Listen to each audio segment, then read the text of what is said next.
আসসালামু আলাইকুম। আশা করি সবাই ভালো আছেন। আজকে চলে আসছি মেসের ভাইয়ের ফার্মে। ইনি একজন প্রান্তিক ক্ষুদ্র খামারি। তো এনার এখানে গাভী দেখার জন্য আসছি মূলত। এনার গাভী আছে এসিআই সিমেন্টসের কিছু। তো এসিআই সিমেন্টসের প্রথম বীজ দেওয়া হয়েছিল, সেই বীজের বাচ্চা থেকে আরেকটা বাচ্চা হয়েছে।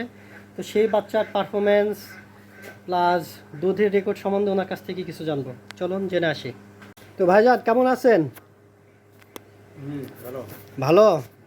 তো আপনার গাভীর বাচ্চার বয়স কত দিন? বাচ্চার বয়স হলো 7 দিন। 7 দিন। কি বাচ্চা হয়েছে? আরে বাচ্চা। ষাঁড় বাচ্চা। দুধের রেকর্ড কেমন? দুধের রেকর্ড তো বর্তমান 5-6 কেজির। 5-6 কেজি না? 7 দিন বাচ্চার বয়স, 5 থেকে 6 কেজি দুধের রেকর্ড। হ্যাঁ, আপনার এটা তো কি কোম্পানির বাচ্চা? এটা এসিআই কোম্পানি। এসিআই। ওর মা কি কোম্পানির বাচ্চা ছিল? ওর মাও ছিল এই কোম্পানি। ওর মাও এসিআই কোম্পানি। তার মানে এসিআই কোম্পানির মা, এসিআই কোম্পানির মায়ের পেট থেকে এসিআই কোম্পানি আবার আর একটা বাচ্চা।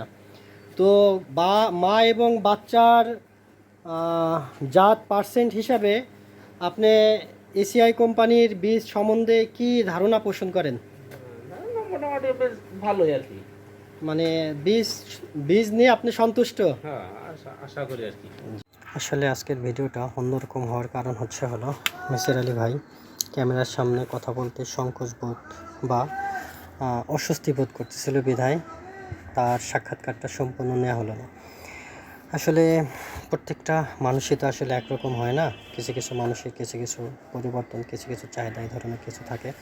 তো এটা হচ্ছিল মেসের ভাইয়ের প্রথম গাভী। এই গাভীর পেট থেকে প্রথম এসিআই সিমেন্সটা দেওয়া হয়। সেই সিমেন্সের বাচ্চাটা হলো পাশেরটা, যেটা দিয়ে আমরা আজকে কথা বলতেছি। এটার পেট থেকে যে বাচ্চাটা বেরোছে সেটা হচ্ছিল এই বাচ্চাটা।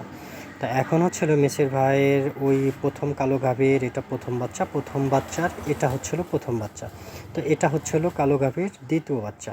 ওই কালো গাভীর পেটে আর একটা বাচ্চা আছে প্রায় 6 থেকে 7 মাস, সেটা হলো তৃতীয় বাচ্চা। তো ইনি আসলে এসিআই সিমেন্টসের উপর ভক্ত হওয়ার মূল কারণ এর কোয়ালিটি ডিপেন্ডেন্ট করে, বা যে কয়েকটা বাচ্চা উনি পাইছে প্রত্যেকটা বাচ্চার কোয়ালিটি উনি ভালো পাইছে, দুধের প্রোডাকশন ভালো পাইছে, বিধায় আর কি ইনি এই কোম্পানির বাচ্চাগুলো বা এসিআইয়ের বাচ্চাগুলোর প্রতি উনি এত আকৃষ্ট।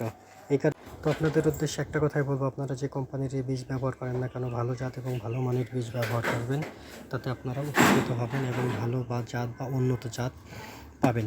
সর্বশেষ একটা কথাই বলবো, আপনারা সবাই প্রান্তিক খামারিদের বা কৃষককে ভালোবাসেন, পাশে রাখেন, পাশে থাকেন, এই কামনা।